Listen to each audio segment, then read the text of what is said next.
Hello, everybody. Welcome to this edition of Coffee Time with Byron. I'm your host, Byron. Been a long time back, but hey, I'm glad to be back. It's been about a month, so I'm glad to be back on. Alongside me is former NFL. I want to say, did I hope Wikipedia got this right too? You were a guard, correct? Yes. Okay, perfect. Formerly of the Indianapolis Colts, now and formerly Oakland and Las Vegas Raiders. So how are you tonight? Thank you. Finally on both ends, we got this going. Hallelujah. How are you doing and how have your holidays been so far? And are you ready for the new year? Yeah, absolutely ready for the new year, man. But I've been doing well, man. Just trying to, get new lanes and, start a whole new chapter in my life after retirement. It's been going on 3 years this coming year. So excited about that. Just moving on to that next chapter. It's been a long process, but finally see what the direction I'm going now. But yeah, just being around family. Yeah, I saw that 3 years. Do you still have that itch to play again or ever? Did Yeah, that I ever miss the come game every across time your I mind? watch it. Every time I watch a game, I miss it. Like I wish I was out there playing and still see some of the guys I played with, and it's a lot of envy. I just wish I was, my body was, in that shape again, so I could continue playing. But I gotta ask all my former players I have on because it's hard to get current, but you know how it is. It's hard to since I'm still trying to form this. It's hard to get current players to go through all the levels because I'm not popular with this yet until it gets there. So it's hard to get current. But all my former players I've had have said the same thing. They've sometimes I've been half and half. Some miss it, some do. It's like I don't blame you guys. I mean, some do, some don't. I mean, 50-50. I mean, yeah, but yeah, I mean, I feel you. Like, I honestly, if I was a former player, I'd feel the same way. I mean, I would watching the games. I would want to get back in, you know. heck yeah, So I man. feel you. Yeah, man, it's good. 7, 8 years, a nice little chunk of just straight football, and it's hard to let it go, so to speak. Yeah. So let's get to that subject. By the way, before we both had to reschedule on each other, the biggest news I'm sure you've heard is you even played against him in your years because we were in the same league as you know where I'm going with this. Mr. Belichick and him going to college. What is your take on that? Do you think he'll actually succeed at the college level? And why did an NFL team, in your opinion, did not want him? Um, I I kind of feel like Belichick was ready for a change. If I had to put my opinion on it, I feel like he wanted a new challenge. I mean, it's hard to say that you got nothing else to prove, but he literally has nothing else to prove when it comes to NFL. He's been at the pinnacle. He's been at the Mm-hmm. lows.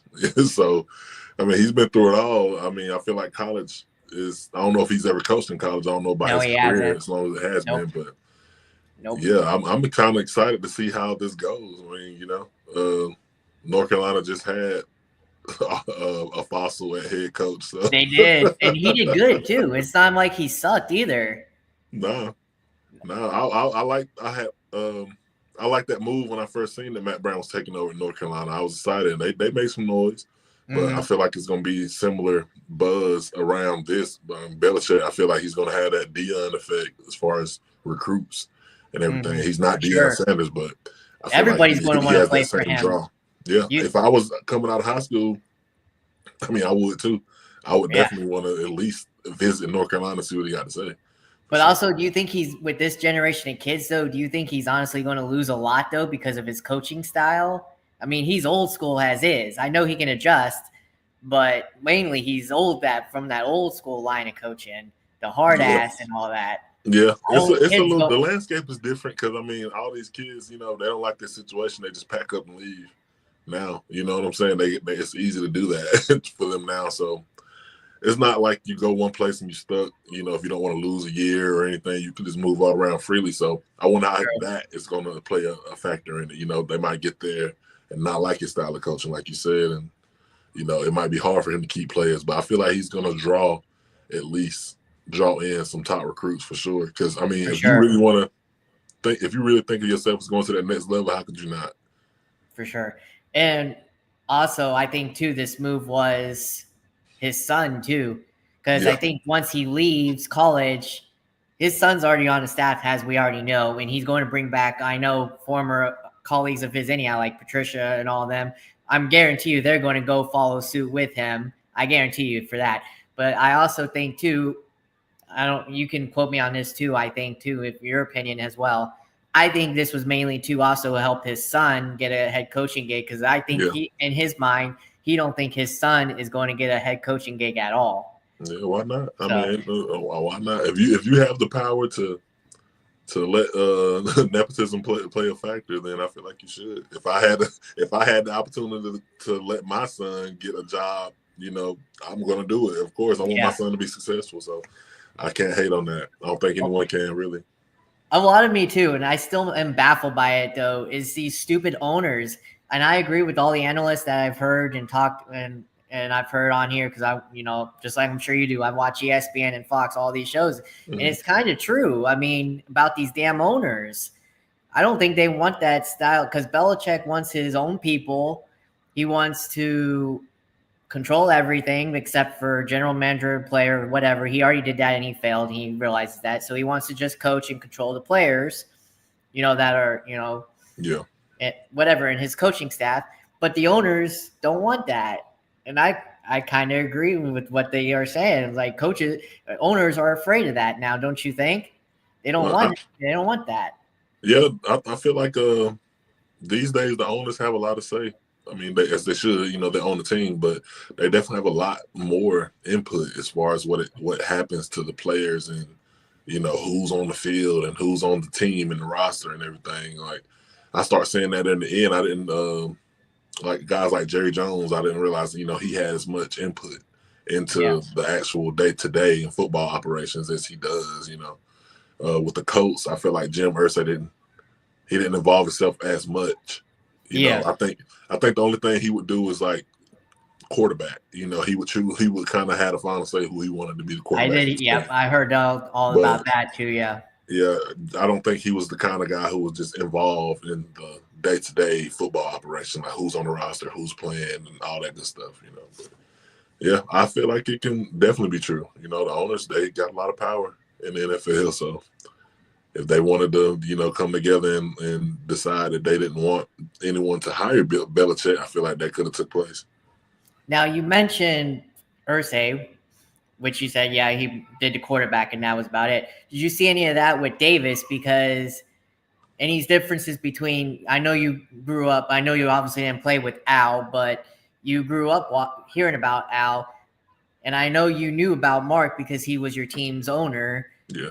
Is he anything like his dad? Did he interfere like his dad did? Or Not that I know did you ever of. hear from him?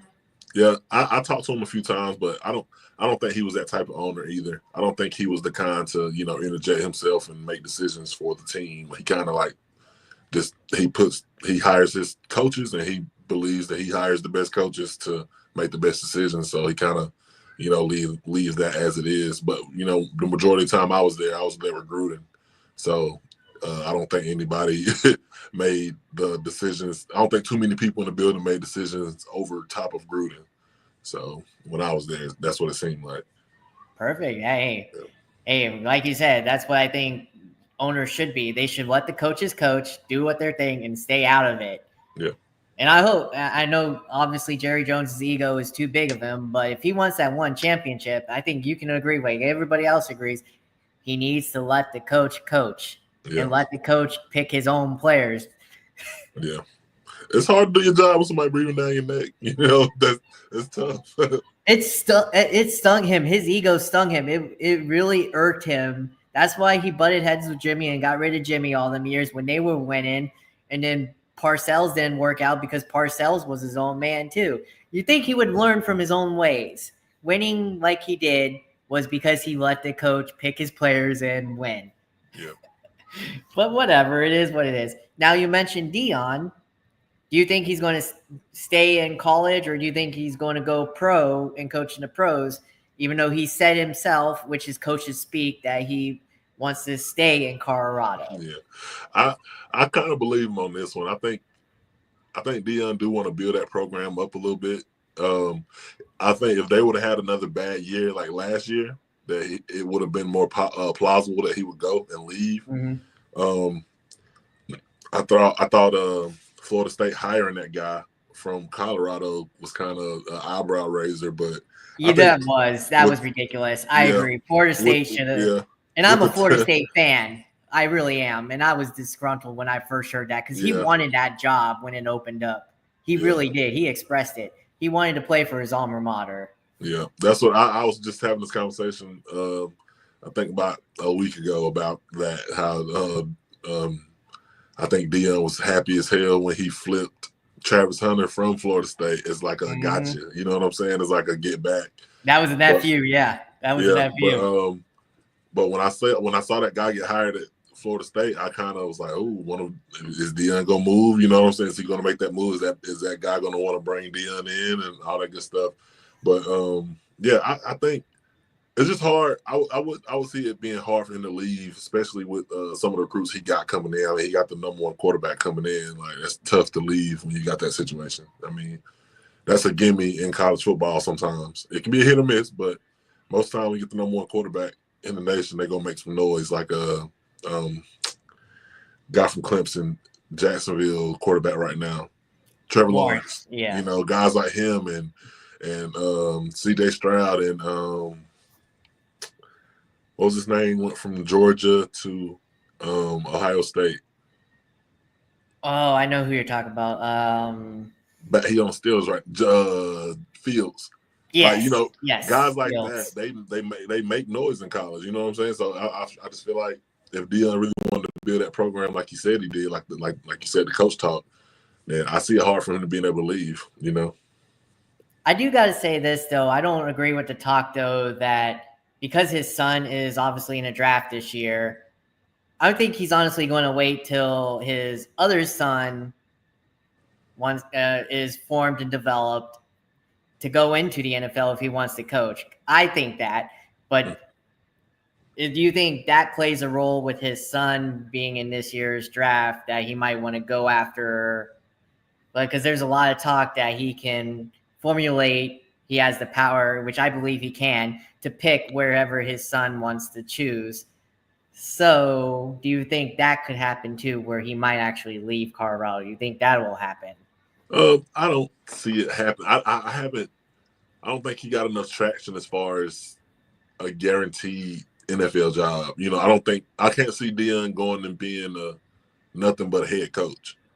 I don't see him being a coordinator or anything like that. So, if it was a job that looked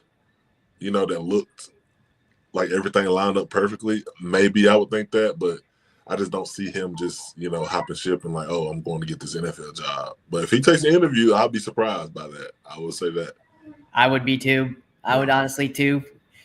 But I can see that. Now, before we get into your career, I got to ask you then, this coming draft is going to be exciting. You got good quarterbacks coming out. You got a two-way player, first ever, that wants to try and say he wants to do it in Travis Hunter, as we talked about. Do you think he'll break the barrier in the NFL and play two ways? Because that's been unseen. Do you think he will do that? And how well do you think he'll succeed? And which quarterback do you think will go first in the draft? I think Shedeur is going to go first. I honestly think he is the number one quarterback coming out of college right now. But as far as Travis, I don't see him playing both ways in the NFL. It's extremely hard to do. I can see him maybe a package where he is in there at wide receiver. You know what I'm saying? Like, I feel like they want him at cornerback.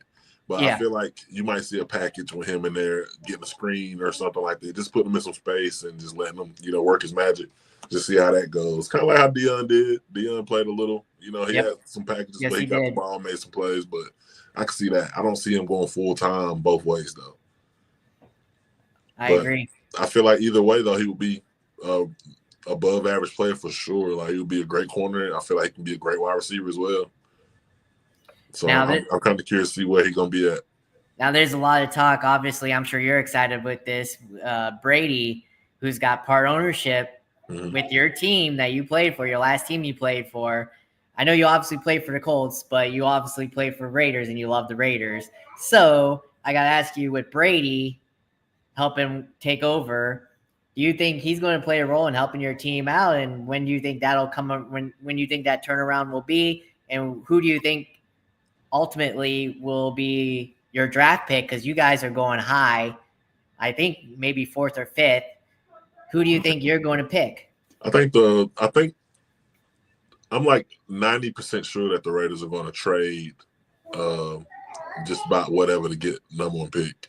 I think the Raiders are going to trade up to try to get Shador or it's either going to be Shador or Cam. I feel like those are the only 2 quarterbacks right now in the draft that can kind of flip the trajectory of a franchise. You know, I think those can be franchise guys like right when they come in, kind of like Stroud and you know, those guys, and like Jaden Daniels and Penix. I feel like they can make an impact at that level.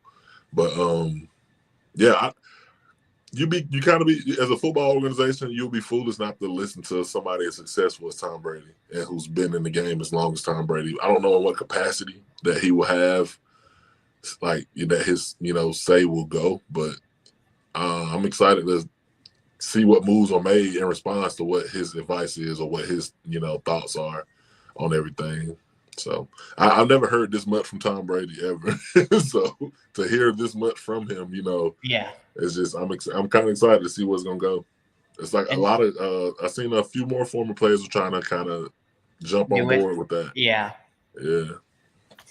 Now your first team, the Colts, who do you see that picking where they're at? Because they're going to be high up there in the draft. Yeah. Because they almost made the playoffs. So who do you think is going to pick there, and how do you see their success in the future with Richardson after? I hope he learned his lesson after he tapped out. I got to get yourself as a former lineman. I'm sure you hated him doing that because you're protecting him and he's doing that. So it's a 2-part question basically. Yeah. So go ahead and start off with the draft and where you see that going first before you get to him. As far as the Colts, it's kind of hard to say. I feel like somebody's going to get fired after this year. I feel like the general consensus is that the fans want to get rid of Ballard. I've seen that a lot on Twitter. And just knowing how the Colts move, I feel like Irsay, he can kind of make some emotionally charged moves. And I feel like that last loss to the Giants is going to make him want to make a move. Yeah, that was embarrassing. When I was there, I feel like that was the mo, because he was very adamant on us winning the home openers, and we can never get it done. You know what I'm like? I felt like it was just such a disappointment to him. You know, he was like, it always hung over everybody's head because before he would always just emphasize the home opener. We need to win this game. And the most memorable one I have was my second year. And we opened up with the Lions, and I think we lost like 38-35. Like, it was, a great game, both sides of the ball, a lot of mistakes, but offense is clicking. And I just remember the mood in the locker room was just so like, when he came through there, everybody, it was so tense because he wanted that home opener. Yeah. So he is, one of those kind of owners. I feel like he's gonna make a move this whole season, but I feel like Anthony Richardson is the quarterback of the future for now for the Colts. They like what they've seen with him, and I like what I've seen out of him. I feel like he should make some more plays with his arm for sure, because that's something that's been plaguing the Colts for a while, is injuries in the quarterback. And so I feel like he needs to just adjust his playing style a little bit. I don't want to take it away because that threat is huge for defense trying to game plan against him and everything, but I feel like if he makes more plays with his arm, he got good protection. He just gotta, get in that film. But I feel like they have their quarterback. They got great receivers. They got Jonathan Taylor. They got a good O-line. I don't know what's gonna shake up on that O-line. It's a lot of money on that O-line. They got a lot of money on the D-line with Grove. I know Grove. He's one of my guys. I can't remember the other guy's name. 99. The other big time guy. Yeah, I feel like he's gonna stick around. The Colts always got a good D-line to me. I feel like they're gonna go. They got linebacker, they got Zaire, but I can see the Colts going defense in the first round. because I can't think of an immediate need on offense. And the coach, like with Ballard, he's been more into team building. With him drafting Anthony Richardson, that was like one of the wildest picks I've seen in the past few years as a Colt player. Yeah. So yeah, that was a surprise. Not a surprise. I knew they needed a quarterback, but that was one of the most out there picks to me. I didn't see them drafting Anthony Richardson by any means, but yeah, I feel like they're gonna just build the team, the core. Like the Colts are big on building their core. They want their core to be their guys. So I think they're gonna go with either O-line or D-line, honestly, in the first round. I could see that. Any names thrown out there do you see possibly? Well, that you would like to being see. up there, That you would like to see, not Mel Kiper, but who you would like to see. Oh, I haven't been I haven't been really into the draft board to see who all is available like that. But if I just had to put, let me see, just for with my knowledge that I have now,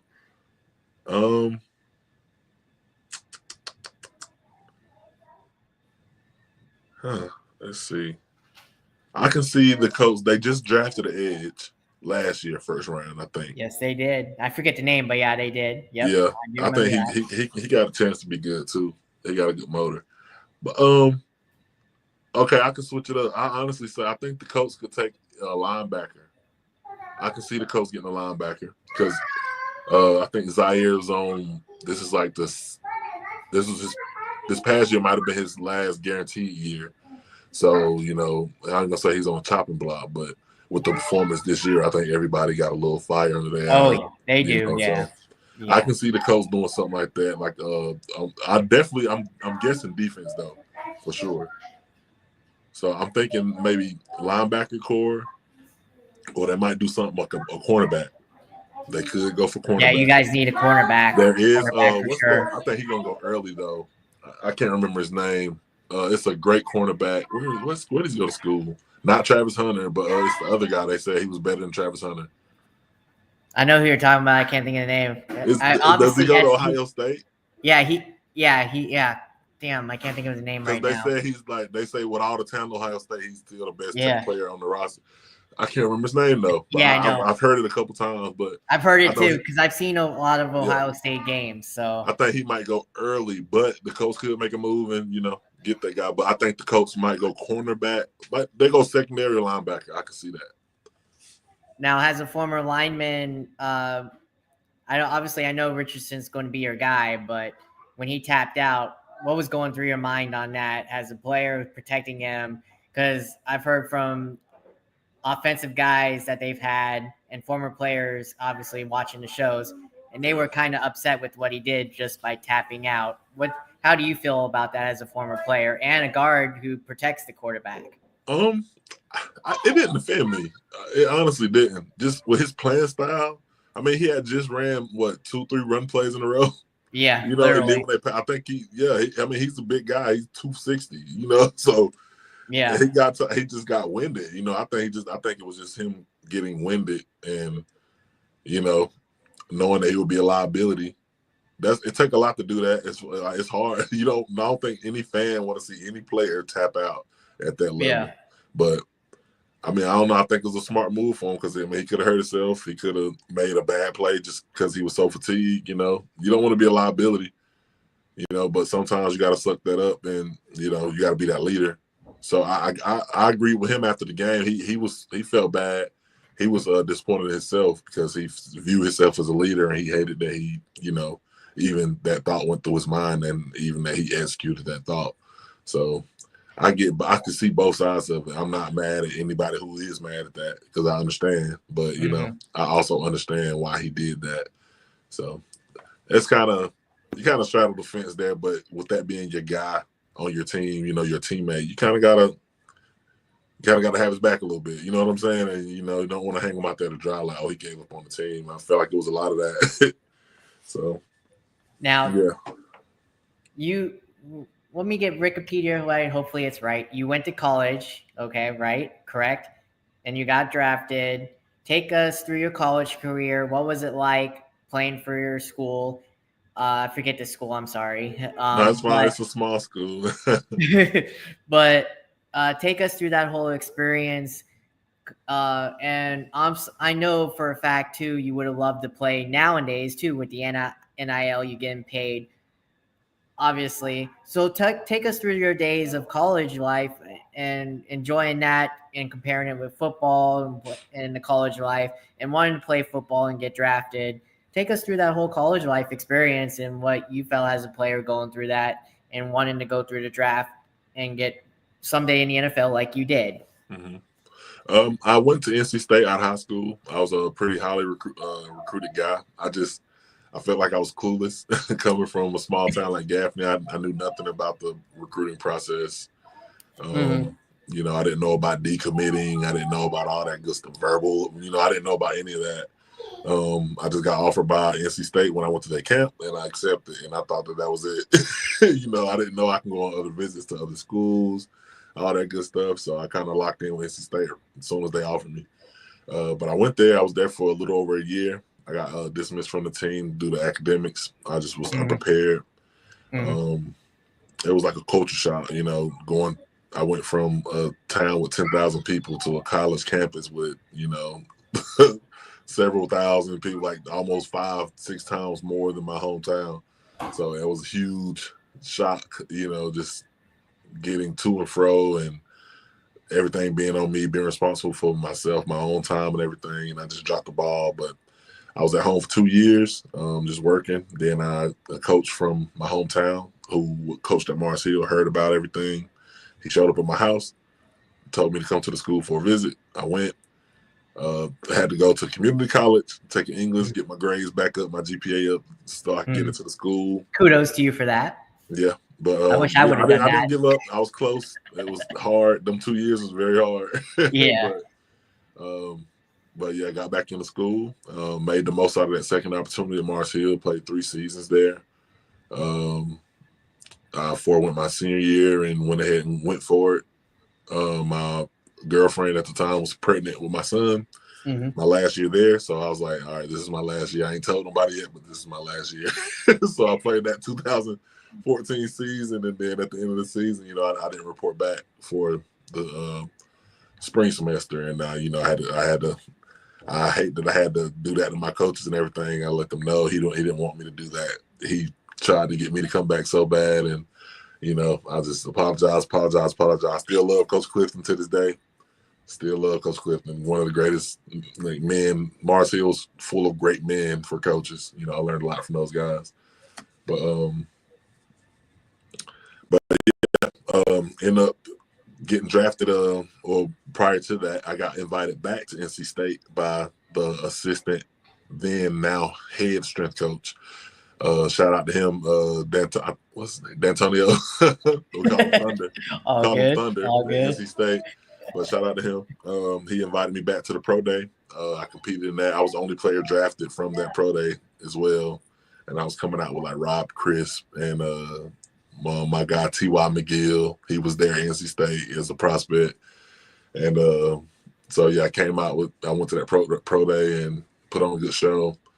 Got a private workout, and that was history. I got called. It was a bidding war first. They wanted to just bring me in as an undrafted guy and just give me some money and just, you know, let me compete. But it started turning into a bidding war. So the coach were like, you know, we're gonna draft. Gotta love that, right? They told me right away that they didn't plan on drafting the offensive lineman. Like that was the plan. They didn't want to bring me in. I talked to them the whole draft. But then when the bidding war started, they just like, you know, forget it. We got the next last pick. We're gonna use it on you.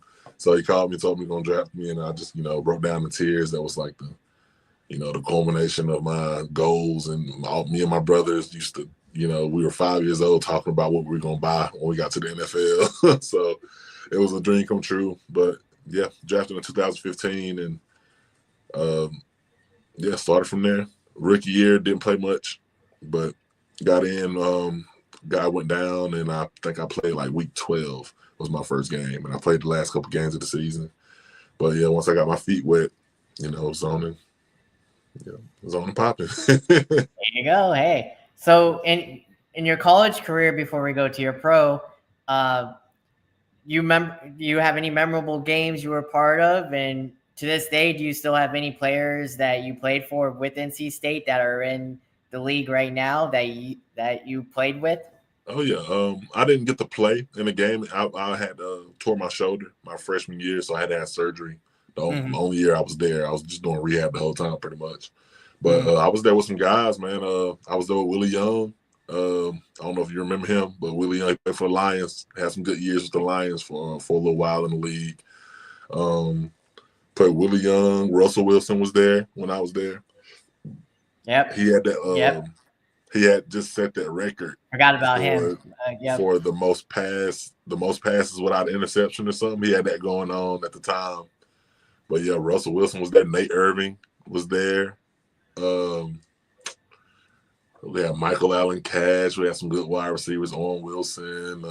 Trying to think of some guys who did go on to play. T.J. Graham was there. I don't know if you remember T.J. Graham. That's a name. Yep. Who else? I want to say that might be it. I don't remember anybody else actually going to the league and playing.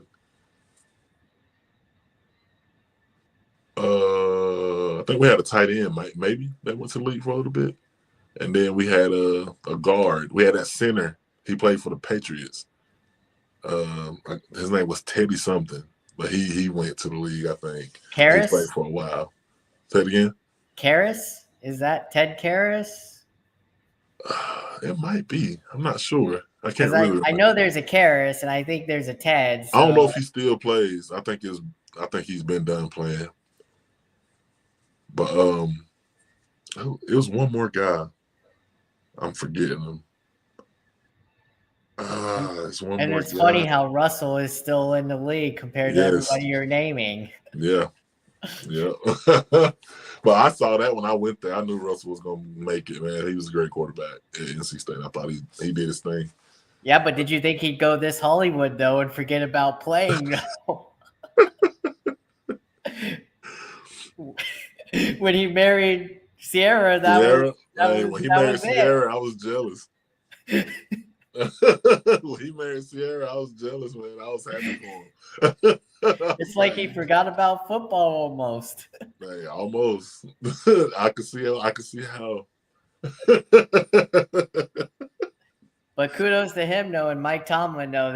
He turned him around. Yeah. But I was so happy to see that turnaround for us, man, because I hated what happened to him in Denver. It really wasn't a turnaround, though. He was doing good in Denver. That's what I was just about to say, because I don't know how it just came that it became the narrative that he was a bad quarterback in Denver, that he didn't care. Like they painted him to be such a villain in Denver. Yeah. And I didn't believe it. I was like, this dude got single-digit interceptions, double-digit touchdowns. Yeah. I don't understand. Peyton just didn't want him. He wanted his own guy like Breeze, which is fine. I mean, just admit it, though. Yeah. Just admit it. Come out and admit that, I want my guy. Yeah. I thought that was Sean Payton all the way. Oh, it was for sure. And he got his guy. Kudos to him. But just flat out say it. That's what I hate about coaches. Just flat out say, hey, I want to get my own guy. Yeah. And I'm sure everybody would be fine instead of playing, like you said, they made him to play out the villain. Yeah. They did. They did him dirty, I feel like, in Denver, man. I was so happy to see him do well when he first came back I know they had been on a little skid the past few games, but I feel like if they get to the playoffs, they're going to make some noise. For sure. Yeah, for sure. For sure. So like I said, you got drafted, played for the Colts, went to the Colts. For those of us that don't know about the draft process, like you said, you did the pro days. Obviously there's combines. Take us through that whole experience. Who scouted you? Did that kind of help with you getting drafted? And is pro days better than combine, basically? So for those of us that don't know about the draft process, which I don't really care for. I just care who gets drafted. But for like me, like take us through that process for those that want to know like what goes in on that, which is better, the pro day or the combine. My process was unique because a lot of people didn't even know I was available to be drafted. Just because kind of how I went about it, I guess. But once I got my agent, I like I was almost like under the radar, literally, and I popped up at I registered for it and just popped up at a regional combine in Baltimore, which I had to pay for and go. And I got selected from that combine as one of the standouts, and they invited me to the super regional in Arizona. And it was funny because my family had to like scrape up money and take out loans to get me out there to Arizona. So I ended up going out there, but I went to the super regional combine, and that's when I kind of popped on the map. And a lot of teams were telling me that. They was like, man, we didn't even know, your name or anything. We was like, who is this dude, So and I talked to a lot of guys out in Arizona and everything. And I actually failed a drug test because I didn't know that they were going to do that at the super regional, and I didn't get clean fast enough. But I actually failed a drug test out there, which I thought that was the end of my career before it even started.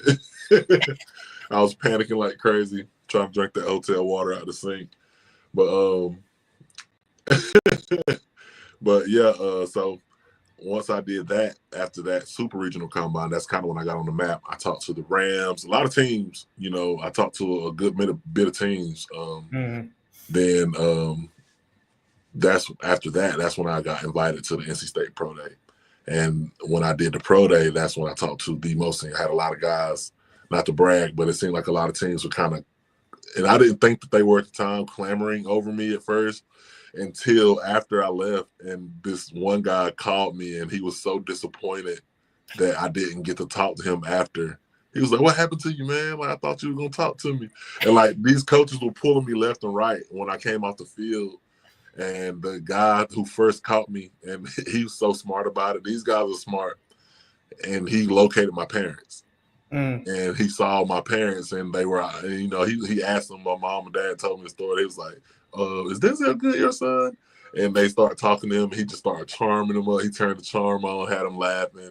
So when I got out to the parking lot, he was already talking. It was a scout from the 49ers, and he was already just chopping it up with my So you parents. thought you were going to go there, huh? Yeah, and he whisked me away. Like he took me away from everybody. Like as soon as I came out, he took me and my parents to some restaurant that was like right across the street from NC State Stadium. And we sat in there for like 2 hours, and he just pretty much did an interview with me right there with my parents, and asking me all these questions, football questions, and just like he literally just wined and dined me and my parents. And I didn't even get a chance to talk to anybody else. Before the pro day started, I talked to the Seahawks and the Broncos. And then I ran out of time. I had to go leave. And by that time they had my results for my drug test. So that came up and my heart dropped all the way to my feet. And he asked me that. He was like, we're in a state where it's legal. And I just like, oh my God. So that was the he was like, breaker, are you huh? gonna be able to control yourself? Like it was so crazy. I was like, I'm completely done. I'm done. But so that was before we almost ran out of time. I got out there. Then afterwards, it was the Colts, the Patriots, and some other teams were wanting to talk to me. All the coaches were like, hey, come find me. But like I said, when I got out there to the car, the dude was already out there with my parents, and like he got us right in the car. He was like, come on, let's go. And we just went over there, and we were over there for about 2 hours, and I didn't get to talk to nobody else. And the coach was just so mad that I didn't come find them. And I was like, I was literally just, I got kidnapped pretty much. He just took me right when we came out. He took me and my parents. But yeah, that's a funny story. But so literally it is. I mean, because you almost went there. I mean, you had the plan of going there, and then it's crazy how much that sticks. The pre-draft process, man, it can make a difference later on in your career because when I left the Colts, of course I hit the waiver wire and the Raiders were up first. So they got me, but the 49ers were in contact with my agent. They wanted me then. And then after I retired, after that, a little bit into that, my retirement, I asked my agent, I was just like, hey, have any teams, just curious. I was like, anybody asked about me at all? And it was the 49ers that asked about me. They always wanted you. That's a funny thing because like it just sticks. That the teams that are interested into you at first, it's like they never forget you. Yeah. And I thought that was funny because I was like, wow, when I retired, a lot of it went into it, my body and everything, but I was dealing with some off-field issues back home. So I just if I was going to play, I kind of wanted to be closer to home. Yeah. So I can, go through the things I had to go through. And it was fun. I was like, any other teams as far as East Coast, I was like, Panthers, Falcons, Nashville, And I was like, if anybody asked, and he was like, just 49ers. But yeah, I thought that was kind of cool though. They never forget about you. They should have just drafted you to begin with. Yeah, they should have. Yeah, get it over with. So but yeah, man, the draft process was fun, and I do feel like the pro days are definitely a little more. The pro days are a little more big fish, small pond feel. They come there. Why they come to the pro day? They come to the pro day to see that one guy. Yeah. Like just imagine like Johnny Manziel's pro day. Andrew Luck's pro day. Yeah. Zach Wilson's pro day. Some famous ones. Yeah. So like Yeah. you feel like the man at your pro day, but at the combine you're out there with the number 1 pick, the number 2 pick, the number 3 pick. So and then when you go to your pro day, you are the draft pick. And so it's I think the pro day is a little more confidence for the players, a little more feeling like home, and just a little more spotlight on you. So I definitely agree with. I don't see anything wrong when players forego the combine and just decide that they want to do the pro day. Because hey, why not? Yeah. So I agree. Mm-hmm. You played, to me, I think, one of the toughest positions because you guys guard the most important position ever in sports. A lot of people say, I guess I can agree with that. Yeah, it is kind of because all eyes are on him and it makes the sport go around, I guess. Yeah, that is true. So I kind of agree with it. You guys have the unenviable job of protecting him. How hard is it as a lineman to protect him, knowing the fact that you guys are going up against? I know you guys are big and strong, like the defensive, but these guys nowadays, you got to be glad you're not playing now. I was just going to say that. Yeah, they're much quicker and faster than what. Defensive linemen are some of the best athletes in the world. These guys are, like the same size as us on paper, but the build is different for sure. Yeah, for sure. These guys are freaks of nature, man. Look at Myles Garrett and Aiden Hutchinson and Max Crosby. Like these guys are like they ridiculous athletes, and you get some of the fattest guys on the field that stay in front of them. So I was just joking about that, but that's our job is very hard. Every job on the NFL field is hard, but O-lineman it takes a special person to play O-line. Barely any recognition, no name, recognition. I can go, I can almost go anywhere. If it wasn't for my size, I wouldn't be even. There's only a few select of you in the Hall of Fame. There are not many. That's how bad it's tough, man. It's tough, and but as far as hardest, it's up there. It's like a 3-way tie. I say quarterback, us, and cornerback. Cornerback to me, just I don't know how those guys do it. That shit seems extremely difficult because, like I said, we are going against some of the best athletes in the world, but they are going against some of like gazelles and antelopes, and these guys are 4.3, 4.2 speed and cutting and stopping on a dime. And I couldn't imagine stopping that. Yeah, that's crazy. So it's kind of hard for me to just claim that title of O-line as the hardest position because when I look out there, see the quarterbacks doing what they do and getting interception at that, so that's just incredible to me. But as a lineman, do you guys have a mindset? I know you guys have to protect it, obviously, so you guys he can go throw the ball, you guys can score and all that, and can give the receivers the touches. But as a mindset of a lineman, like you guys do, what's in your mindset? Not only to protect the quarterback, but what is your mindset to go throughout the whole game process?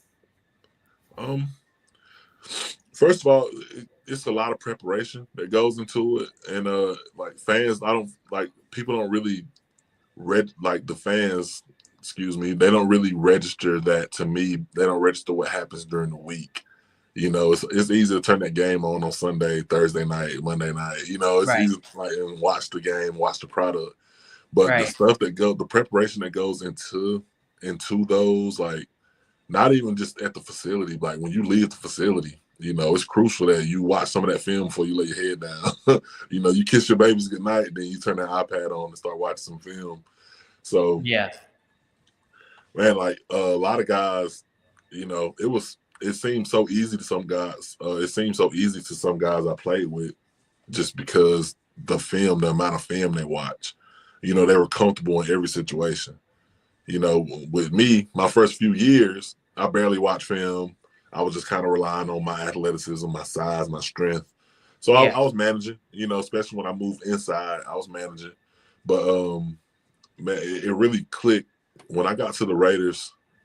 It clicked. You know, I was with Coach Cable. Coach Cable was phenomenal. One of the best O-line coaches, I think, man. Like the way he explained the game, and he just simplified it so much for me. And it's like I had an epiphany. That's what I always say, because like I just suddenly understood the game at a whole new level, and it Mm. made it slower, it made it easier, and it made it more fun because I was more relaxed. You know, I wasn't Yeah. heart wasn't going 200 beats a minute every play before the snap. So it made it fun. Then it helped that I was playing beside a center like Rodney Hudson, and you know, a guard like, you know, Gabe Jackson, and a tackle like Colton Miller and Trip Brown. It helped that I was playing alongside some guys like that. But yeah, the O line coach can definitely make it or break it for a player. You know, the right coach can simplify everything to where you feel like it's second nature, like breathing. You know, blocking this hell of an athlete. You know what I'm saying? When we played the Browns, and that's probably the best game of my entire career. Played against the Browns in 2020 at Cleveland, and Mm. I don't know. I felt like I just lost my mind that game, and I just had one that was like literally the best game of my career. And you know, I was facing down Myles Garrett, and you know, I felt like I knew what he was gonna do. You know what I'm saying? Like before I even got to him. So yeah, film and preparation makes a big difference. But yeah, getting out there and for 60 minutes and just doing your job, you know, it's nothing like it. Now, two-part question. The first part of the question is, there's obviously five of you guys. Mhm. Is each position on the O line the same? Because I know there's left guard, right guard, center, and I forget the other two. So there's five of you. Is each position the same, different? What are your roles on those positions? Um, and the second part of the question is, you played with quarterbacks. I'm going to name two off the top of my head. I know you played with more, but you played under Luck and Carr. Um, how are they like as quarterbacks? What makes their styles unique? So each position on the O line is very different, and that includes the side of the ball you play on. Most offenses are going to have a side that they consider the power side, which is, you know, the side that they're going to run the running back behind most of the time, or just use that side to influence the defense with run plays and all that, just the play action, everything like that, bootlegs.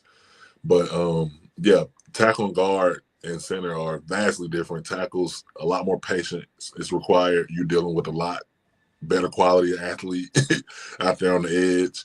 And with guard, everything is quicker pace. Everything's like right in your face. It's bigger, stronger guys. But you got people like who are anomalies like Aaron Donald, Chris Jones, uh, the guy from Baltimore, number 92. Those guys are just, you know, on a different level. And then center, you got to be the brains of the whole operation. You have to know more than anybody on the field. You got to be able to make everybody right. You know what I'm saying? So it's different responsibilities, different techniques go into it, and all that good stuff. But every position on the O line is very different, including the side of the ball you play on is very different. You're gonna see a lot of different types of players. You being on the left side and the right side. But second part of the playing under Luck and Carr, I feel like I got a privilege to play under two very good quarterbacks. I also played under Matt Hasselbeck my first year, Yep. which was an experience. I forgot about him. Who forgets? I mean, he wasn't that much well known, but except for that Seahawk tenure, but yeah, when he led them to the Super Bowl, that was it. But that was really my first experience with a true vet. You know, and he just like he can make you laugh with your heart beating 1,000 miles. Forgot about him, yeah, and his brothers too. His brother's a good analyst too on ESPN. Yeah. Only played like 5 years, but he's a good analyst. Yeah, I love Matt, man. He helped introduce me to the game of NFL football. Literally, he kept me calm my whole first start. It was a pleasure, honestly, getting my first game with a quarterback like that, and it makes a difference. But because I can only imagine being a rookie tackle and then having to block for a rookie quarterback. So I can only imagine. Yeah, but, I couldn't imagine that either, for sure. Yes, I agree. But, thank goodness I was the only rookie in O-line pretty much when I was a rookie. But playing for Carr, don't let me skip past Luck, but Luck was a great football mind. Luck was one of the smartest football players I ever seen. He was one of those guys who can make up for your mistakes. You know, you might miss a block and he's gonna throw a 60-yard bomb to T.Y. Hilton, while he's getting hit. So Luck was that type of player, man. I hate how his career ended up. I really wish he could have had him a good 12, 15-year career, man, just to see what he would have done with it.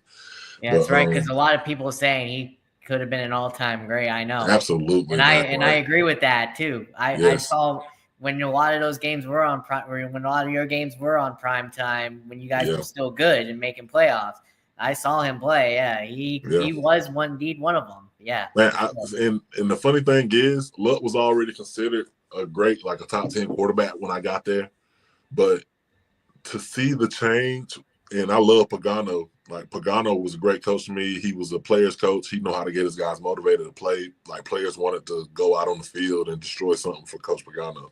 Yeah. But to see Andrew really get with an offensive mind like Frank Reich, and I didn't think that a player like Andrew Luck could evolve and become even more dangerous. You know what I'm saying? Like, when he got with Frank Reich that one year that I was there, and I saw the change in him. Like, it was like he was when dangerous. they would talk on the field and in meetings, it was incredible because it was just like two offensive minds just talking at a whole nother level. It was like it's like you being in kindergarten and two teachers come in and have a conversation and you can't even understand half the things they're saying.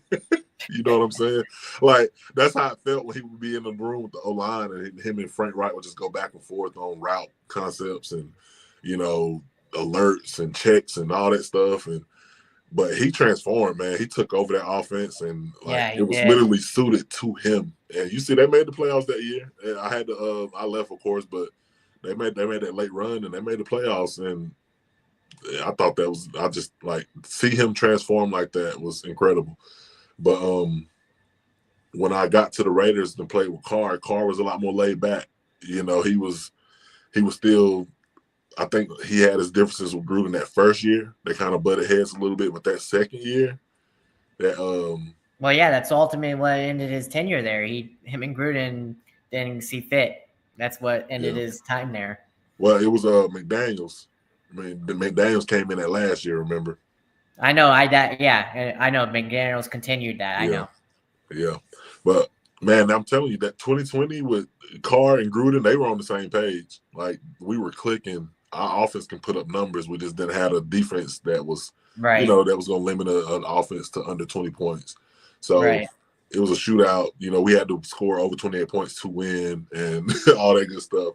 But no shade to the defense. I love all my guys. They know that. But that's just what it was. But yeah, man. Well, it's true. I mean, they fought hard, but like you said, that was the most comfortable. That was the most comfortable in my career that I had been with an offense in 2020. Like, I felt like I played almost every game, and I took guard and tackle that year, and I felt so confident in myself and in the offense. It was just I understood the offense on another level, and to see Carr, he was pretty much the damn near the OC on the field. As much as he changed the plays and changed the assignments and all that good stuff. And so that was fun. That was fun. And DC, he's a great quarterback too to me. I still cheer for my boy, and I hope him all the success with the Saints. But I like 2020 was my favorite year of my career, hands down. That was top tier football for me. But yeah, playing under those two guys was an honor. I feel like I was lucky as offensive lineman to get to have those two as quarterbacks. So. Well, yeah, I don't blame you. I mean, one was a surefire Hall of Famer until he got hurt. I don't know if he'll make it now, but he could. But honestly, I don't think he will because his career was cut short. Yeah. And Derek Carr, yeah, unfortunately, I don't think he will, honestly. I know he should have get a say in being in a Hall of Fame, but honestly, I don't think Carr will. I just don't think with what he's done in the playoffs, he hasn't really done anything. That's how they measure Hall of Fame nowadays. These days playoffs are king, man. If you ain't doing nothing in the playoffs, then that's gonna be. And it's unfortunate, yeah. Yeah. That's sports these days, though. I mean, look at LeBron. As great as LeBron is, it's not because they lost 6 times in the finals. But he's already going to be in the Hall of Fame anyway. Regardless. Oh yeah, of course. But it's just, I think that's funny that even somebody is great in what they do. Like, how many people can even say that they went to the finals or a Super Bowl or a championship 6 times in order to lose? Like, that's how I think about it. Like, that's incredible. He went 10 times. Like, that's hard to do. That's a whole career. That's a whole career worth in the NBA Finals. That's why he's still playing. He wants to go again. He wants to play with his other son too. Yes. Until he retires. I almost made it 8 years. This man went. He had a whole career worth of going to finals. Like, that's it. If you just count seasons where he went to the finals, that's ridiculous. God, when he got drafted in 2003, I was still in freaking. I think it was I was in just about ready to be in middle school, I believe, when he got drafted in 2003. And I'm 33. He's 7 years older than me. He just turned 40. It's ridiculous. I think I was in middle school whenever he got drafted. I remember when I didn't even know about him in high school. I just remember seeing this. I went to the library and we had a Sports Illustrated and he was on the front. And then I was like, who is this? Like, the king, the chosen one?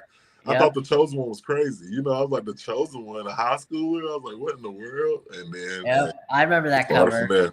Yeah, that was my first introduction to LeBron James. Is that cover in the library in middle school? I was like, what the hell is this? I was like, he looks so young. But yeah, that's ridiculous, man. Speaking of that, another one when I got introduced to somebody great was what's his name? The baseball player Bryce Harper. Harper. It was the same way. It was same way. I think I was in college when he got drafted, and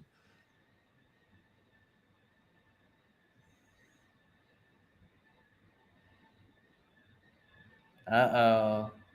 Did I lose you?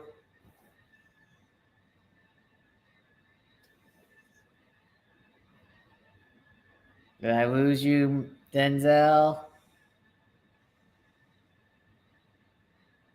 Uh-oh, when I try to get back with him, hold on.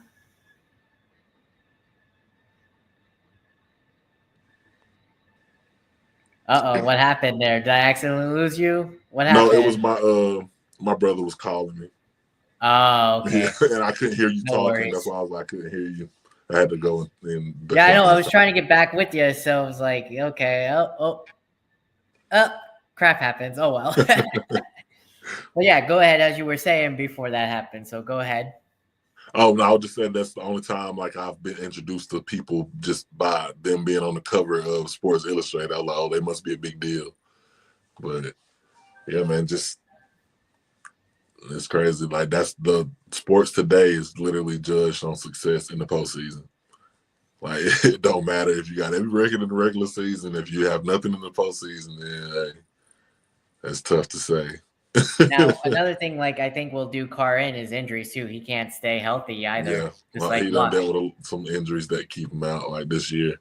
I feel like if DC gets a coach that just can utilize his skill set, man, he could make some noise. I feel like, especially with a team like the Saints. The Saints, they got a lot better defense than he had when he was with the Raiders. The Raiders defense is improved for sure, but I feel like the Saints, man, I wish when he first went there that they could have made a little bit more, noise with. But I still think that's what he's missing as a player. He's missing that coach that can elevate his game. Like Gruden elevated his game to me, but they just didn't get along. He didn't yeah, yeah. they butted heads at first for sure. You see him ever playing alongside his college buddy again, Devontae? Nah, I don't think so. But I don't know, man. I don't know how. I don't know what's the narrative on Devontae Adams anymore. You know what I'm saying? I can't, because before this year and before this and last year, Devontae Adams is hands down number one. He was the best. Like he was like a Jalen Ramsey when it came to wide receiver. You remember when Jalen Ramsey had his phase when he was just like top hands down the number one corner. So I feel like Devontae Adams went through that, but then it's like when he got that spotlight, it seems to happen in every sport. The more you hear a player's opinions and all that stuff and how they feel about certain things, it kind of just changes what you initially thought of them when you just see them catching passes and making plays, So I feel like a lot of people just start disliking him. They just start seeing him as a diva and start seeing him as, unhappy, hard to satisfy and all that good stuff, So, but I think he's still a great player. I'm happy that he got to get back with Aaron Rodgers, but I don't know what's going on over there. It's jungle over there. I thought the Jets was going to be a lot better. I really did. Everybody did. Everybody thought they were going to be better, especially with that defense. That defense is I don't know what's wrong with that defense. They have a good defense, and that's what I thought, man. I was like, I haven't seen. It kind of reminded me of the old, like when I think a defense can kind of sometimes have a say in the success of a quarterback. And I kind of, when I seen the defense, I'm thinking, Aaron Rodgers when they was going to the Super Bowl with Clay Matthews, the defenses that he had back then with the Packers, and I'm like, this could be it, but that fizzled out quick. Yeah, and who knows where he'll end up too. Yeah. Great player, but I just don't like him as a person. Great player. That's what I mean. Like nowadays with all these platforms, man, these players they get to speak their mind a lot more, and like, of course, which is the way of the world. A lot of people ain't gonna agree with your opinion, especially when they're strong, like Aaron Rodgers is. His strongly opinionated as he was on vaccines and his drug use and all that good stuff. Like, of course, he's gonna turn some people away. Everybody don't agree with that stuff, and ain't nothing wrong with that. But sometimes you just gotta stick to ball, especially in that position. I think you just gotta stick to ball. But no, I agree. I agree for sure. That crossed a lot of people for sure. He's just a cocky, arrogant ass, if you ask me. Yeah, he's a great player, man. Hall of Famer for sure. But I just don't see him getting an opportunity with another team besides even the Jets. I don't see him getting another opportunity with the statements that he made this year. Like, but if you look at his stats, though, I mean, it's not really that bad. I mean, he can still play. Yeah. So it just depends on who. I don't think he wants to end it, and I don't blame him. I wouldn't want to end out like that either, Yeah. I hope he gets another chance. I hope he stays with the Jets, but I don't see him going to another team. No, I honestly don't. I think if he had to go to another team, it might be over. For sure. Well, do you see that same way with Cousins too? Then I don't see him wanting to end his career like what it did with the Falcons. Yeah, I look at this year for Kirk is just he had to kind of get his confidence in his body back, if that makes sense. Like he had that Achilles on the back of his. You can see it from day one. Even though he started off playing pretty good, or not. I think it affected him throughout the season. Yeah, for sure. Like it was, his whole throwing motion and everything was changed, and I think that shit was just on the back of his mind, like with his age and all that, and that kind of injury. It's tough to come back after some shit like that. So I think after this year, if he goes to another team, I think Oh, he will for sure. Definitely, he will. Because I think Penix, you can't go back. Honestly. Oh, he ain't gonna come back as a starter for sure. You can't do that. That'll definitely ruin a young court. The only person that hasn't so far is Bryce Young or Richardson, actually, because they've succeeded so far. Yeah, when that's happened to both of them. Yeah, so they've come back quite well from that. Because look at what Young has done since coming back from that benching. Yeah. He's actually, even though they haven't translated to wins, he's done better.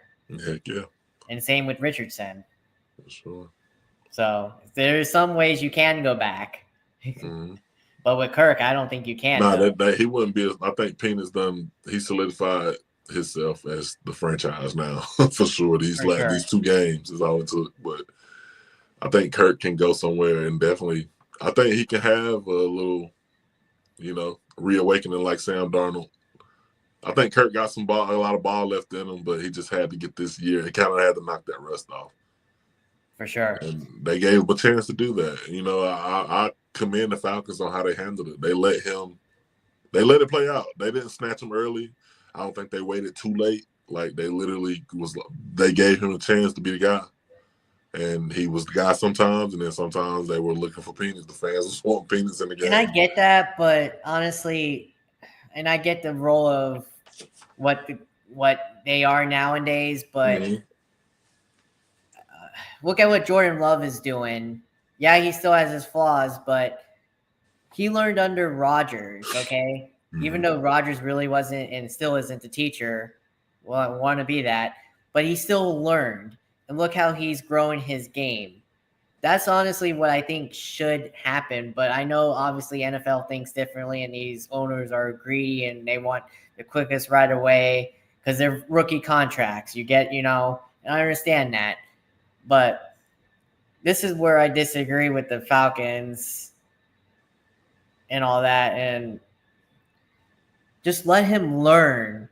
Let Cousins play out his contract, he only had 3, he signed 3 years, would you say? Maybe, I think 3-4 years or something. I think it was 3 years for 150. Something like that, yeah. Just let him learn get more experience. Learn, like basically what Cousins is doing now on the bench. But just let him learn, like what Love did. I need to see more of that, don't you? Instead of just letting I agree.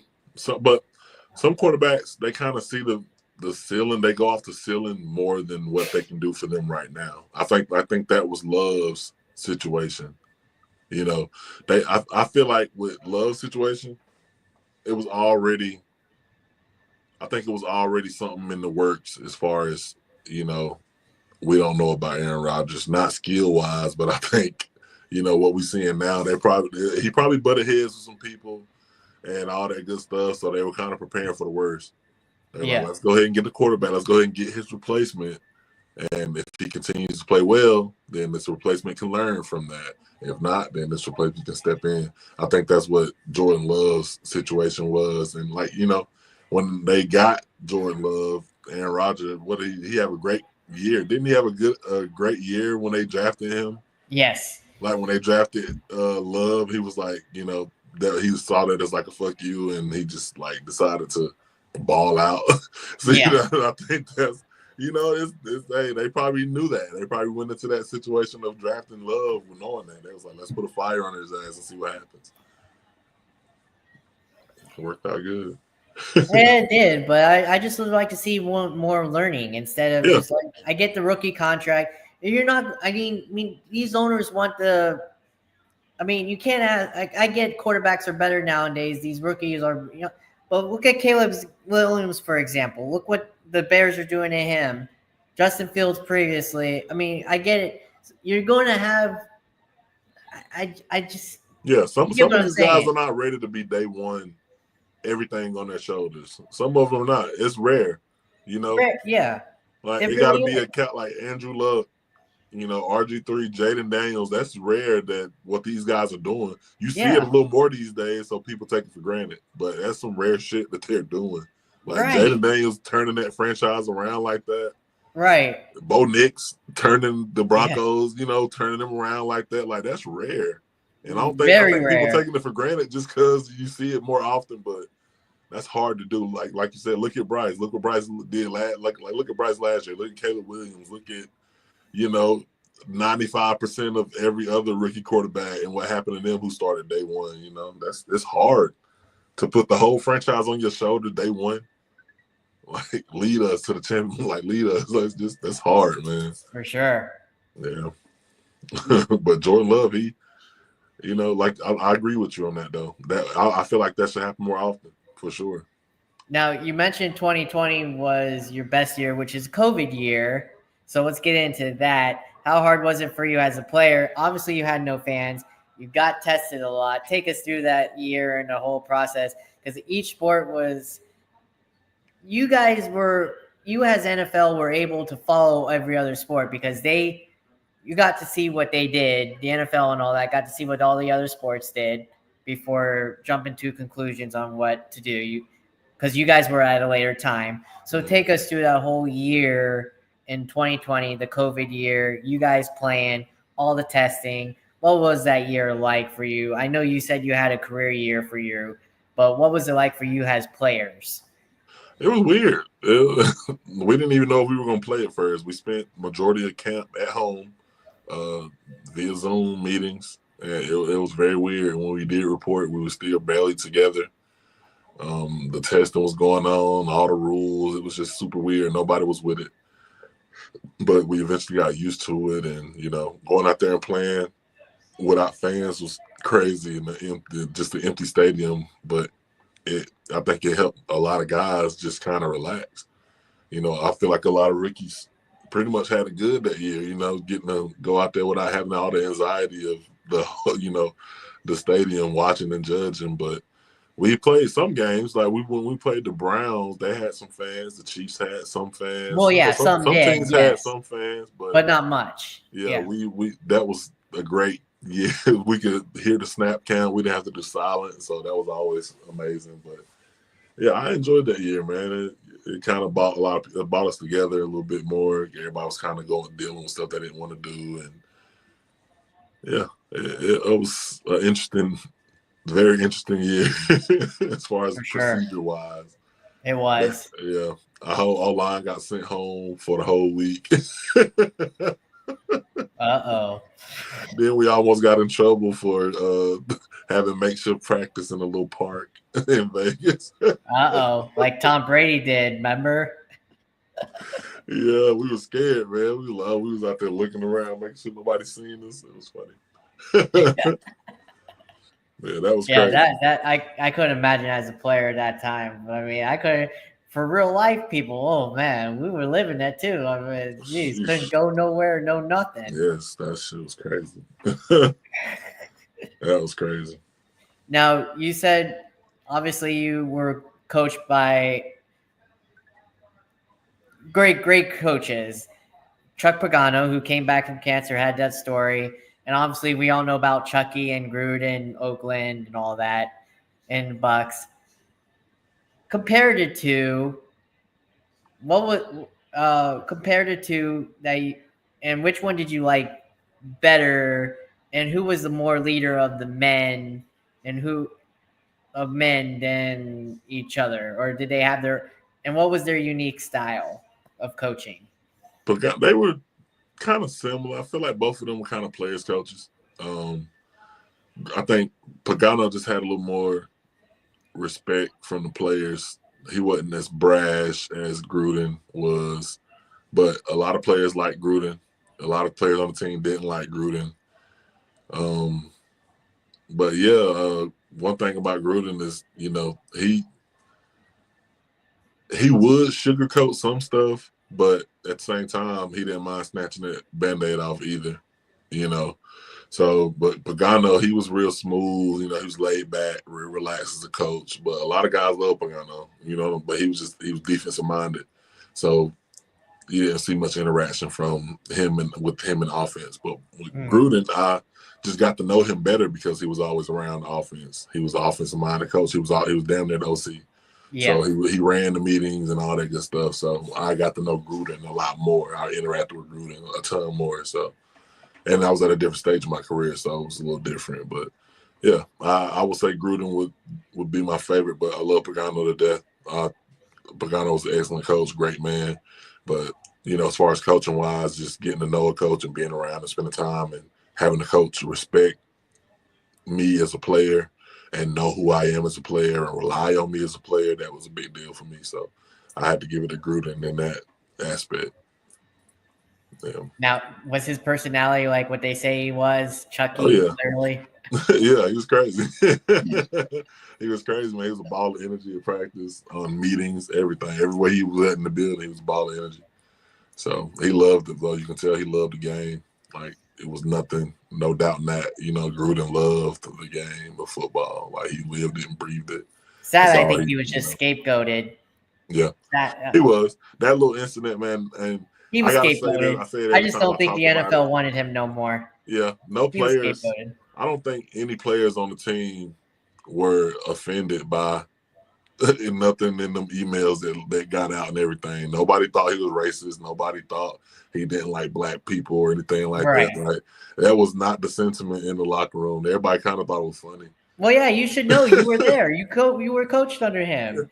Everybody kind of thought it was funny. You guys know what a racist is. I know you guys know, just like everybody knows. Yeah. I thought it was funny. I'm a clown, so I thought the jokes he said were funny. Like, I laughed at him, honestly. I thought that shit was funny to me. But yeah, I could see, the uproar, of course. Everybody gonna be more uproar, like more up in arms about something more than the actual group of people who should be up in arms. So yeah, man, that was a crazy situation. Yeah, I hate didn't like that. I hate that's how his shit came to an end with the Raiders, but yeah. It hasn't been back since, and I don't think it will. Just like I said, scapegoated by the NFL. Yeah. But, they cover their asses for that stupid owner previously. That some good stuff happened for him, though. I think I've seen his podcast got picked up by Barstool and all that good stuff. So, I hope he keep having his success. Hopefully, he will get back in coaching because maybe he'll get on it. I don't see how he can survive without coaching some football. Maybe he'll get on his podcast. Who knows? Hey, I hope so. Get in touch with him. I'm gonna have to. I still got his number. I don't know if he done changed by now, but I still got it. My next question is for everybody out there. I don't even want to know what goes on in halftime. You guys only have like 15, 20 minutes before you get back on the field. Take us through that process. The head coach, coaches, position coaches of others. What goes on in the process of the locker room? Take us through because you've been in it. I think you're the only one I've asked this out of all the football players I've had on. I'm surprised I haven't asked him this before. I don't think I have, but I'd have to go look back at my former podcast, but I don't think I have asked this. What goes on in that process in the locker room when you only got 15, 20 minutes to prepare to come back to a third quarter? What's the process if you're leading, if you're tied, and if you're down by a lot? What goes on in the locker room? Yeah, well, for all three, winning, tied, or down, it's going to be the same drill pretty much. We're going to assess what in the game plan is working, what's not working, what we need to do better, what they're doing that was different than what we thought they were doing, or if they're doing exactly what we thought they were going to be doing. And just kind of, as players, you just kind of, taking in the first half of football and what just happened, make sure your body feel okay. How you feel for the rest of the game. Do you got energy? Like, is something hurt or whatever like that. But they just kind of split us up, O-line, D-line, not O-line, D-line, but offense, defense, and just kind of, it's either going to be motivation or, let's keep going, great job, or, we got to get our ass in gear. We got to get the run game going. We got to get the pass pro better. We had this many pressures. We only averaging this many yards per carry. We got to get this play going. We got this play coming up. It's stuff like that. Just a full assessment of what just happened and if the game is going good, then we're gonna, it's gonna be just let's keep it up. They might call out a certain player who doing good, a certain player who doing bad, who need to pick it up. But yeah, a lot of motivation and just reaffirming what needs to happen. And could you tell me the difference between, I'm sure, I don't know if you were a part of this in your career or not. What's the difference between a players only meeting compared to what you have with the coaches? Players What is only that meeting all is about? it's players only meeting is they only gonna come about when it's like a serious issue. Like if it's the team don't seem like they are into no energy. If you keep starting games out flat, people just seem like they don't want to be there. It's literally just a time for us to be real with each other. The leaders might call certain groups of players, or you barely see players get singled out, even in the players only meeting. But if players got something on their chest, they get it off. We just kind of hash it out. The coaches, they don't do too much singling out. They can't. They will. They'll single player out if it's egregious enough. But majority of the time, we want the team aspect to stay strong, so we're not gonna single guys out. But in players only meetings, we will address things that players agree are issues. Now who calls for that? Is it the players themselves, the captains, the Yeah, the coaches? captains will Who definitely. calls It's for that? definitely the captains, the leaders of the team. They'll call for it. So the But four captains, right? There's four altogether, or uh, was? it's like I think it's 4 or 5 official. No, like 6. I think it's 6 official captains. But there are plenty of older players that are considered leaders that might pull rank or whatever or have say when it comes to something like that. Were you a part of any? Did you Players, play? yeah, players only meetings, yes, for sure. Not every year, but yeah, I was like maybe 1 or 2 with the Colts. Definitely 2-3 times maybe with the Raiders. But you can have multiple players only meetings. Hell, some players only meetings can be good, but I don't. It's either gonna go good or bad. It's either gonna make a change or inspire, or shit gonna stay the same. And then you're gonna be like, well, we shouldn't have had that. Now let's talk about playing elements. Did you like playing in any of the inclement weather that you were a part of? Did you like playing in that? I played in the snow game with the Bills. That was fun until my feet got wet, and then it was freezing. And I played in some rainy games. It's when the weather is bad, it's fun when you're running the ball, but then when you try to pass the ball, that's when your anxiety go up because it's like, can I get my footing to stop this 300-pound D lineman from running? Which did you like better? I like. Honestly, I would have loved the snow myself because I've never seen The snow. snow game was real fun, man. It was fun. We had to Snow clear the angels. space. My vivid memory of that was trying to clear the snow out so Vinny could get the ball placed down so he can get a field goal. Vinatieri. That was crazy. We was over there kicking snow. The referee was like, "You can't do that." Well, we got kicking snow out of the way so Pat can catch the ball. Do you have a different mindset going into those games compared to regular weather? Oh yeah, because we were happy because we didn't have to do much pass pro. So, we just get the fire off the ball. Then the defensive line couldn't get their footing because they're going backwards. So it was fun, both sides. But once you start getting cold or the weather starts getting to you, especially the snow game when your feet and your cleats are soaking wet, and then it gets uncomfortable. So while it's comfortable, it's fun for sure. Now, what about fans? I know you had to have, throughout the stadiums you were in, you played in numerous amount of stadiums with numerous amount of fans. What was your favorite fan base? And what was your least favorite fan base? Of course, I love Raider Nation. I love the Colts, but playing in front of Philly was crazy. Playing in front of the Bills was crazy. Bills Mafia, baby, as they say. How crazy they are. But the Bills, they throw stuff at the buses, and you see them doing their tailgate rituals and all that shit. It was crazy. The catch up in Mustang. For real. Wow. Like, just seeing all that shit was crazy, man. Like, riding into it. Arrowhead sucks. I hate them. But Well, yeah, they were your rivals and still are. But hell, some fan bases seem non-existent. Like the Chargers, we never seen a big presence with the Chargers. I swear, it was weird. because they don't really have one, unfortunately. San Diego fans gave up on him when the owner gave up. Now I know because I've been a loyal San Diego Charger fan for years, and I hated them. I still hate Spanos to this day.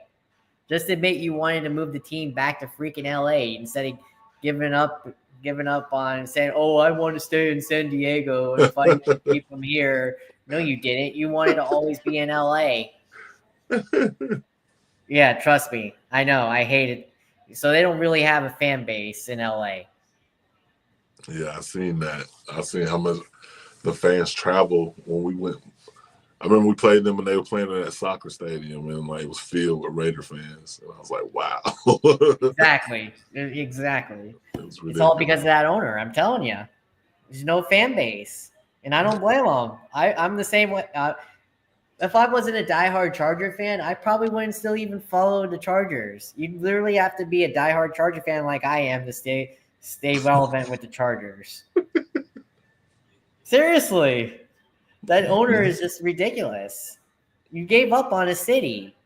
Yeah, I see. I never got to read too much into that. I swear, but I find out stuff like that. Even with the Colts, I found out how they moved in the middle. Yeah, you know what? He blamed the city. He blamed the city. The owner blamed the city. He was like, "Oh, you can't pay. You can't find a place for this stadium. Well, fuck you. I'm leaving." Yeah, that was wild, man. When all he could have done was remodel Calcom. Calcom could have been remodeled. Yeah, could have called that stadium home. That could have been remodeled. Even better. That's all you had to do. You don't have to build a whole new freaking stadium. NFL owners, man, they like shiny and new. That's right. That's all it is. They like shiny and new, man.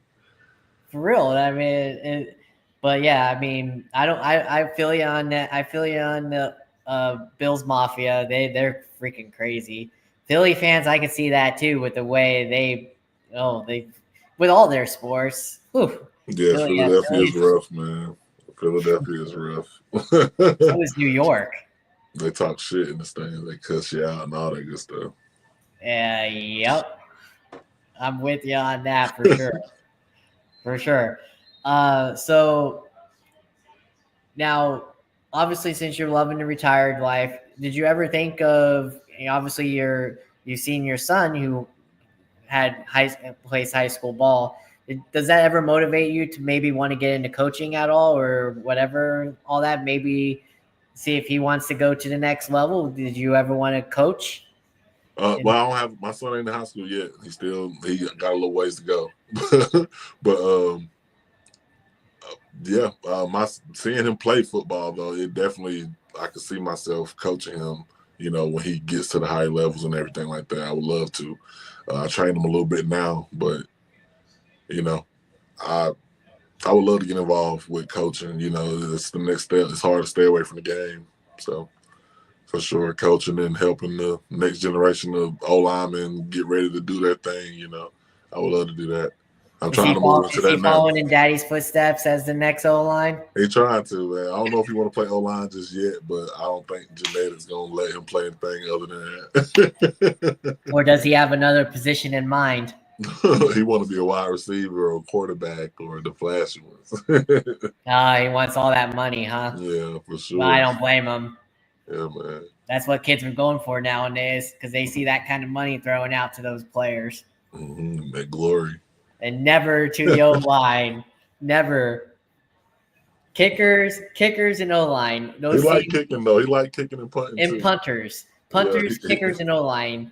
The least he like kicking and punting, believe it or not. He right? Loves that. I would have to say. Get out there and catch punts for him and stuff. Would you say those positions and running back? So those 4 positions. Mm-hmm. O-line, kicker, punter, and running back. The least paid positions. Everywhere else seems to be paid. Quarterback's getting paid a lot nowadays. Safety is getting paid a lot. Yeah, man. A lot of these guys, a lot of positions stepping up. Linebacker. But there's some O-linemen who get big contracts, though, for sure. But not as big, though, like the other positions. Not hundreds and $200 million and all that good stuff. But it's Trent Williams, shit, he was 35 and he signed a $100 million contract, which is ridiculous.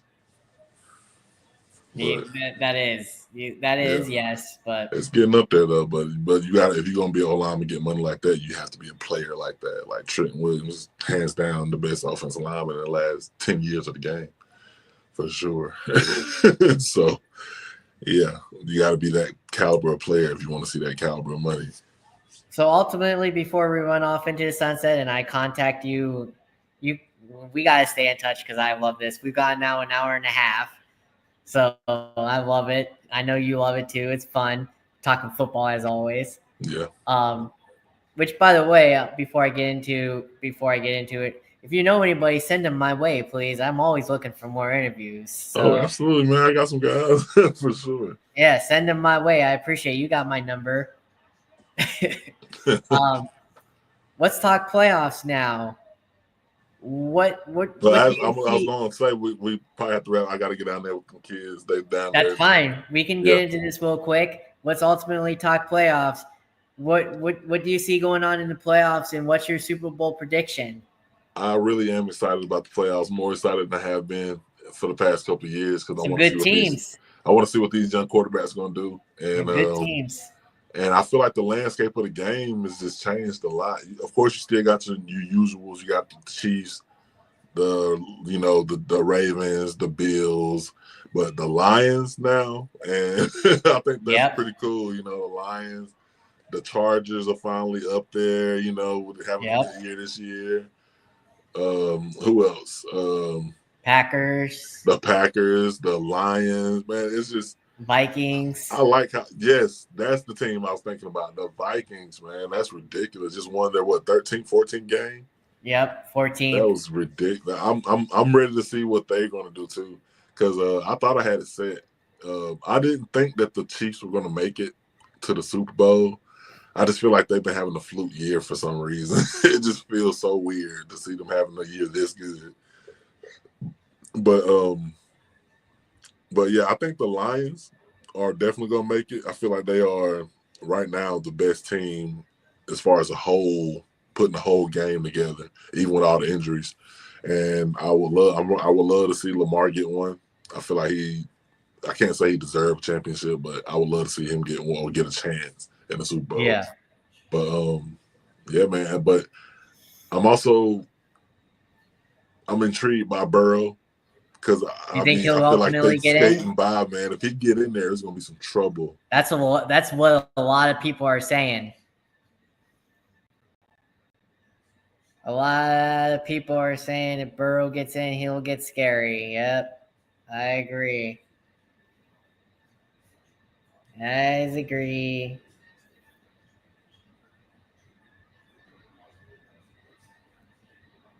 Yep, as you were saying, I agree with that one. A lot of people are saying, yep, you don't. Hold on. All right, there you go. Can you hear me? Okay. Yeah, I agree. A lot of people are saying that, and it's true. With that scary, if Burrow gets in, he's a scary. That's what you can be said with the Rams too. Yeah, I forgot about them. I forgot about the Rams. Because they're on a hot tear right now. They're healthy and they're on a hot tear right now. Yeah, the wild card's gonna be crazy. I'm ready to see it. Mm-hmm. So who do you see in the Super Bowl then? Do you see a three-peat then, maybe? No, I don't want to see the Chiefs win anything, but I would like to see the spoken like a true Oakland Raider. Yeah, I would like to see. I would like to see Lamar in it.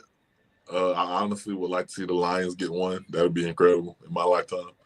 Yeah, they're one of the few teams without it. Yeah, without a Super Bowl. I would love to see one of these young quarterbacks like Jaden Daniels. That'd be fun. See him make it all the way.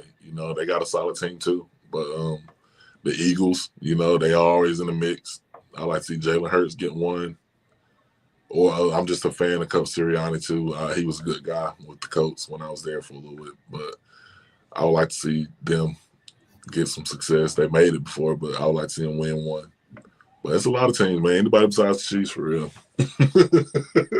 Spoken like a true Raider. Yeah. Now, MVP real quick before we conclude. Oh, Lamar Jackson. Lamar by far over Allen. Lamar Jackson nobody's doing the thing. Look, Josh Allen's having a great year. He always has great years, but it's hard, man. You got to beat out the best if you want to be the best. Like, that's tough. And then the head-to-head, Lamar won, so that's tough, But it's gonna be interesting to see. I feel like they're pushing it for Josh Allen, but Lamar to get a three-peat after he's all got that the stuff odd-on favorites right now. Huh? He's got the odd-on favorites right now to win it. Is Allen?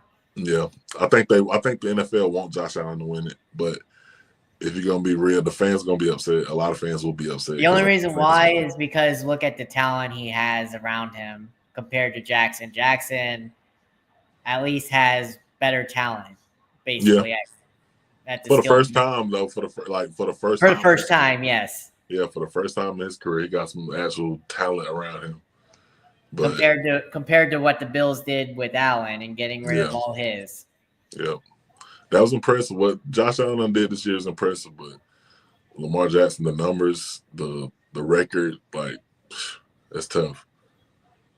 It'd be tough to not give him, like they said, they've been saying voter fatigue might take place. I can see that, but hopefully not. But I'm rooting for him to get it because I would love for him to get it after the stunt that those NFL teams pulled when he was a free agent. Like, they literally put statements out saying they don't want to sign him. Like, it was weird. But here's an interesting stat for you. Here's an interesting stat for you. I didn't even know till Sunday night when Tirico said it on the broadcast. Next week, when they decide the number 1 seed, if the Lions win tonight, which they're struggling against the 49ers, they're losing so far, which is weird. But it would be the first time that in any Sunday night football game that they've had 2 over 10-win teams on the field. That seems hard to believe, isn't it? In the inception of Sunday night football. That's insane. So combined, they'll have over 25 wins combined for both teams on the field. That's crazy. That goes to show how crazy the NFC North is this year. Yeah, most definitely, man. Insane, isn't it? I couldn't believe that. A division with that many wins. Who would have thought they were playing each other? Yeah, I forgot they had to play each other last game. I could definitely see, of course, the Lions after what they've done, but the Packers, seriously? Yeah. I know they're good, but really? And of course the Vikings? Yeah. I mean, come on. And if the Vikings, they know what's good for him after that. I know you saw that locker room reaction to Darnold the other night because that's been viral. If the Vikings get rid of him, how much damage that's going to – no offense to McCarthy, the rookie. Yeah, they're going to have to trade him, I think. Or either trade him or just let him continue to be a backup. But, trade him. I think trade him and get something for it. Because Darnold's still young to be your number 1. Yeah, Darnold like 27. Yeah. So just trade the young guy because look at. Yeah. I mean, I've heard it from former players that have said it. They've never seen that reaction in the locker room before. Now, Grant, I don't know if you have ever in your time in the locker room, but from other former players I've heard, they've on these shows that after it happened. They've said they've never seen a reaction like what the locker room gave to Sam Darnold. Yeah. I don't see. It'll be very difficult for them to get rid of him. I feel like he is their quarterback. Like, I know Justin Jefferson wouldn't be happy For sure. I agree. I agree with you on that. They'll be stupid.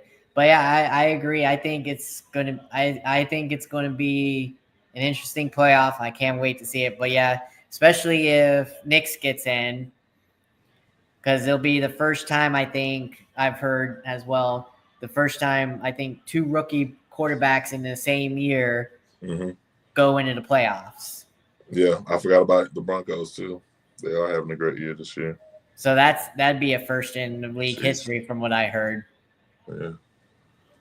So it's going to be interesting. Yeah, man, I'm ready to see it for sure.